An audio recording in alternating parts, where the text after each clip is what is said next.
Hello नमस्कार। Action Bollywood music में आप सबका एक बार फिर से बहुत बहुत स्वागत है। आइए आज मैं आपको बताऊंगा कि हारमोनियम का हमारा पहला रीड वाइट क्यों होता है, सफ़ेद क्यों होता है। कई स्टूडेंट्स ने मुझसे मैसेज भी किया है और कॉल करके भी पूछा है कि आखिर हारमोनियम का जो पहला काला होता है ये सफ़ेद ही क्यों होता है। यहाँ पे ब्लैक भी तो हो सकता था, पर ये सफ़ेद क्यों है। ठीक है, तो ये पूरा डिटेल्स मैं आपको हारमोनियम का बताऊंगा कि पहला काला सफ़ेद क्यों है। और आप वीडियो को ध्यान से देखें और अच्छे से पूरे वीडियो को समझें ताकि आपको ये जानकारी अच्छे से मिल सके और आप इसको समझ पाएँ कि हारमोनियम का पहला काला सफ़ेद क्यों है। ठीक है, तो आइए शुरू करते हैं। और अगर आपने चैनल को सब्सक्राइब नहीं किया तो ज़रूर कर लीजिए, बेल आइकन ज़रूर दबाइए ताकि हर वीडियो आपको मिले और आप उसे देखकर प्रैक्टिस करते रहें। मैं इसके भी बारे में बताऊंगा और भी आपको बहुत सारी जानकारी दूंगा। और अगर आप म्यूज़िक करते हैं, म्यूज़िक में सीख रहे हैं, तो आपके लिए ये वीडियो बहुत ही बढ़िया होगा और बहुत ही अच्छे से इसको आप समझ पाएंगे। ठीक है, तो आइए शुरू करते हैं। पहला काला हमारा सफ़ेद इसलिए होता है क्योंकि जो हमारा हारमोनियम इंस्ट्रूमेंट है ये हमारा वेस्टर्न इंस्ट्रूमेंट है, यानी विदेशी। और वेस्टर्न इंस्ट्रूमेंट होने के कारण ये जो है वेस्टर्न नोट्स है और वो जो विदेशी होते हैं वो इसी को सा मानते हैं। हारमोनियम का जो एक्चुअल जो सा होता है वो ये होता है, क्योंकि ये विदेशी बाजा है और विदेशी इंस्ट्रूमेंट है, तो इसीलिए उनका सा होता है ये। इसीलिए उन्होंने इस सा को हटा करके इस सा को अपना सा माना है। हम लोग, हमारे जो भारतीय इंडियन संगीत है उसमें हम ये सा मानते हैं, ये रे मानते हैं, ये गा मा पा धा नी। ठीक है, और फिर हमारा हो जाता है सा। पर जो वेस्टर्न है वो इसको सा मानते हैं, सा रे गा मा पा धा नी सा। उनका पूरा सर्कल एक साथ में आएगा, बिल्कुल एक जैसा, और ये सभी शुद्ध स्वर होंगे, सा रे गा मा पा धा नी सा। और वो सारे गा मा पा धा नी सा करके उसको नहीं गाते हैं। ठीक है, उनकी जो गायकी होती है वो होती है C D E F G A B C. जो और वेस्टर्न नोट जो होते हैं उसमें सी डी ई एफ जी, जी तक ही चलते हैं। उसके बाद शुरू हो जाता है फिर ए बी और उसके बाद सी से हम शुरू होते तो फिर सी आ जाती है। तो सी डी ई एफ जी, जी उसके बाद ए बी। इतने नोट्स जो है उनके, जैसे हमारे सारे गामा पाधा निशा हैं वैसे ही उनके वो ये नोट्स हैं। तो वो गाते भी हैं तो C D E F G A B C, फिर सी आ जाता है। तो इसलिए जो हमारा हारमोनियम का जो पहला काला होता है वो सफ़ेद होता है, क्योंकि ये वेस्टर्न इंस्ट्रूमेंट है। हारमोनियम हमारा इंडियन इंस्ट्रूमेंट नहीं है। चाहे आप हारमोनियम देखें, चाहे आप कीबोर्ड देखें, कोई भी इंस्ट्रूमेंट देखें, उसमें पहला काला जो है वो सफ़ेद ही आपको मिलेगा। और ये वेस्टर्न इंस्ट्रूमेंट की निशानी है, ये हमारा इंडियन नहीं है। तो आप लोगों को ये जानकारी ज़रूर समझ पाएंगे आप कि पहला काला सफ़ेद क्यों होता है। ठीक है, अब जैसे उनका सा ये है तो उनका जो रे होगा वो ये होगा। ठीक है, जिसको हम बोलते हैं सी शार्प। तो सा उनका हुआ कोमल रे, और जैसे जो हमारा शुद्ध रे है वो उनका होता है कोमल गा।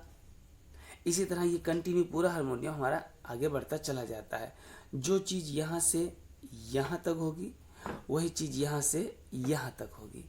ठीक है, तो इस तरह ये हमारा हारमोनियम बनाया जाता है।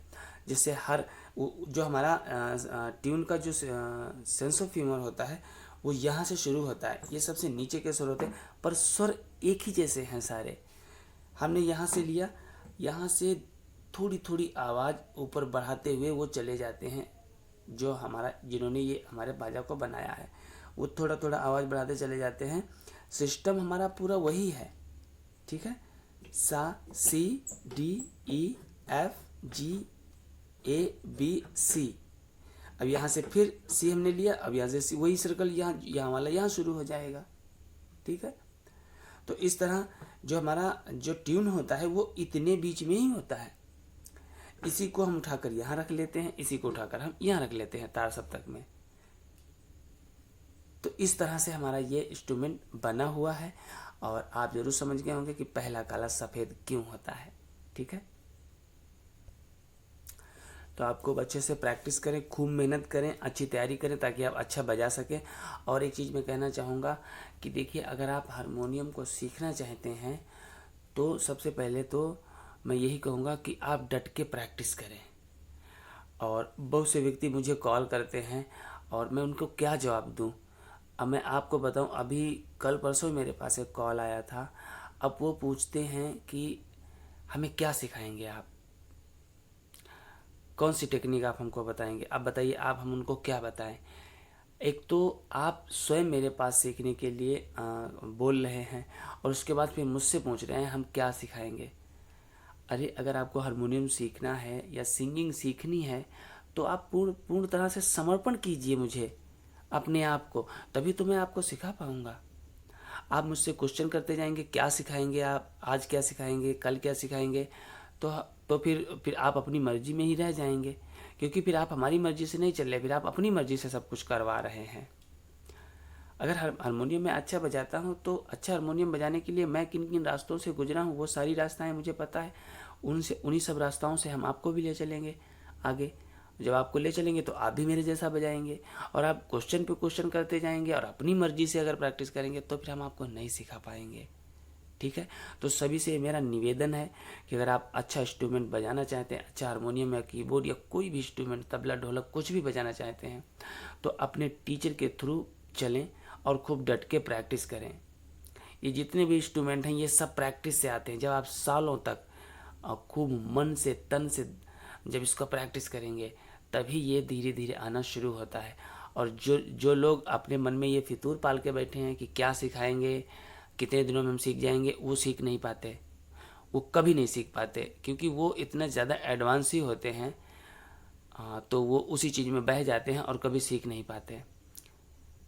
जब आप हारमोनियम को बजाना शुरू करते हैं, एक दो अलंकार प्रैक्टिस करते हैं, तभी आपको पता चल जाता है आपको स्वयं कि हमें इसको सीखने में कितना समय लगेगा। एक गाना आप लेकर के बैठते हैं हारमोनियम पे, वो तो आपसे निकलता नहीं है किसी से, जिनको बजाना नहीं आता। तो आप सोचिए कि सारे गाने दुनिया के कैसे निकालेंगे हम। अगर हम सारे गाने निकालना चाहते हैं तो उन सब में कितना समय लगेगा, आपको खुद ही अंदाज़ा हो जाएगा। जब हम एक गाना नहीं बजा पा रहे हैं तो करोड़ों गाने कैसे बजाएंगे। ठीक है, और ये ज़बरदस्ती से आने वाला नहीं है। तो सभी से निवेदन है कि देखिए, अगर हारमोनियम को सीखना चाहते हैं तो मन से सीखें और खूब डट के प्रैक्टिस करें। जब आप साल डेढ़ साल कंटिन्यू लग के प्रैक्टिस करेंगे तो ये धीरे धीरे आपको ज़रूर आ जाएगा। एक टीचर, एक गुरु आपको उन चीज़ों को देता है जिनसे आपकी तैयारी जल्दी होती है। ठीक है, पर करेंगे तो आप ही, अगर आप करेंगे नहीं तो कैसे होगा। ठीक है, तो मिलते हैं अगले वीडियो में किसी और जानकारी के साथ। हम देखो कल या परसों आपको बताएंगे कि कोई भी गीत जब हम बजाते हैं तो उसके उतार चढ़ाव को हम कैसे समझें, और बहुत सारी बातें भी हम आपको बताएंगे जिनसे आपको बहुत सारी हेल्प मिलेगी। ठीक है, पर ये मान के चलिए, प्रॉपर रनिंग में जब भी आप गाने को बजा पाएंगे जब आप खूब प्रैक्टिस करेंगे। खूब प्रैक्टिस करेंगे तो आप अच्छा बजाएंगे, प्रैक्टिस नहीं करेंगे तो कमज़ोरी आपकी ही रहेगी। जहाँ भी आप बजाने जाएंगे कभी आप सर्टिफाइड नहीं हो पाएंगे। हमेशा आपके मन में डर लगा रहेगा, कहीं गलत ना हो जाए, कहीं गलत ना हो जाए, क्योंकि आपने अपनी मर्ज़ी से किया है। और जब हम किसी के थ्रू सीखते हैं तो हमें पूर्णतः से पता होता है कि हम बिल्कुल सही कर रहे हैं और हम अच्छी सफलता की तरफ बढ़ रहे हैं। और फिर आप अपने टीचर के थ्रू जब कोई चीज़ तैयार करते हैं फिर उसको कहीं बजाते हैं तो उसमें कोई दोष निकाल ही नहीं पाएगा, क्योंकि आपने तो बिल्कुल परफेक्शन के साथ किया है। ठीक है, तो मिलते हैं अगले वीडियो में, तब तक के लिए नमस्कार।